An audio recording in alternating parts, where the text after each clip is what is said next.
Hello friend, welcome back to my blog and welcome back to my channel. तो last video में आपने देखा था कि साहबजादे यहाँ पे अपने मन से भैंस को जितना खिला सकते हैं ना, अपनी तरफ से बहुत सारा चारा खिलाने पे लगे हुए थे। और यहाँ पे साहबजादे ने तसला ले लिया था और देखें यहाँ पे भैंस के बच्चे के लिए ले आया यहाँ पे चारा, तो उसको खिलाने लगे हुए। तो साहबजादे का यही काम था।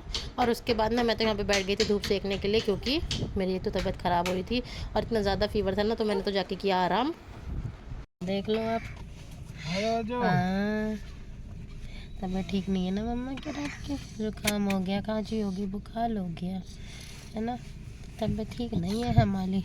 के बाद फ्रेंड्स मैंने व्लॉग शूट किया जब हम लोग घर के लिए निकल गए थे कार पे बैठ के, क्योंकि हालत इतनी ख़राब थी ना कि बिल्कुल भी हिम्मत नहीं थी। क्योंकि मैंने मेडिसिन खा ली थी, मेडिसिन खाने के बाद जो मैंने 1-2 घंटा आराम किया तो मुझे कोई होश नहीं था। और मेरी इतनी भी हिम्मत थी कि मैं गाँव से निकल के जा रही हूँ तो बीच में रुकूँ और यहाँ पे अपनी फ़ोटो वीडियो बनाऊँ। क्योंकि मैं जब भी गाँव से घर जाती हूँ तो मैं एक बार हस्बैंड को ज़रूर बोलती हूँ कि बीच गाँव में रुको और मैं अपनी फ़ोटोज़ और वीडियोज़ लूँगी, मेमोरी कैप्चर करूँगी। पर मेरे अंदर इतनी भी हिम्मत नहीं थी, क्योंकि एकदम से टेम्परेचर ऐसा हुआ ना कि मुंबई में गर्मी और यहाँ पे सर्दी, तो बिल्कुल ही हम लोग बैठ गए थे। तो मैं, ध्रुव और परी, हम तीनों को हो गया था बुखार और इतनी हालत ख़राब थी। और बस अब मुझे यही था कि बस मैं जल्दी से घर पहुँचूँ और जाके ना रिलैक्स हूँ, क्योंकि ना ये सलवार सूट अब पहना नहीं जाता है। और देखिए गाँव की कितनी अच्छी नज़ारे हैं खेतों के, तो इनको देख के तो मुझे कुछ भी ना अच्छा लग रहा था, बस मुझे जाने का कर रहा था मन।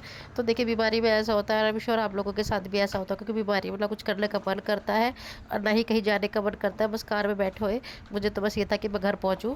और इस बार का ट्रिप जो है ना हमारा बहुत ही शॉर्ट है, मुश्किल से 10-15 दिन का है। तो हम लोग नंद के यहाँ पे रुक गए 2 दिन, 2 दिन हस्बैंड के घर रुकी हूँ। उसके बाद अभी मैं जाऊँगी अपने घर, फिर वहाँ से एक रात रुक के मुझे आगे भी जाना है, तो आगे आने वाले व्लॉग्स में आप देख लीजिएगा।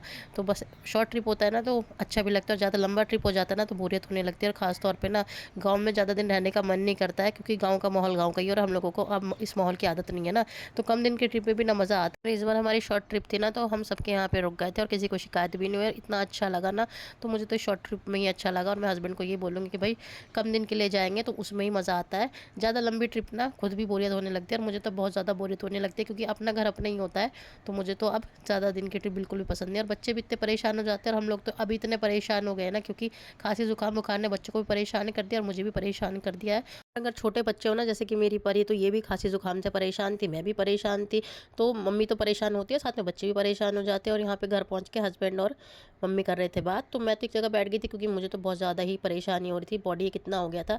तो दोनों बच्चों ने अपने पापा को घेर रखा और यहाँ पे शहजादी ने रात को पूरी कसर निकाल दी। तो इन्होंने ना मुझे भी जगाए रखा और इनको खुद को नींद नहीं आ रही थी, क्योंकि बीच में ना ये 2-3 घंटा आराम से सो गई थी। और मैं ये कोशिश कर रही थी कि ये सो जाए तो थोड़ी देर मेरी भी नींद निकल जाए, क्योंकि मुझे भी अगले दिन मॉर्निंग में हम लोगों को भी निकलना है। तो यहाँ पे देखिए शहजादी तो अपना भगवान का नाम जपती रहे, साथ में मुझे भी अपने साथ जागरण में लगा के रखा। और मैं इसी कोशिश में लगी थी कि शहजादी सो जाए, पर ये सोई नहीं। तो चलिए फ्रेंड्स, इस व्लॉग को मैं यहीं पे एंड करती हूँ। उम्मीद करती हूँ अपने बच्चों के साथ खूब सारा टाइम स्पेंड कर रहे होंगे, खूब सारी मेमोरीज बना रहे होंगे। तो अपने बच्चों का खूब सारा ध्यान रखिए। मिलते हैं अब आपसे नेक्स्ट व्लॉग में, तब तक के लिए बाय बाय। ठंड लग जाएगी। चल भैया।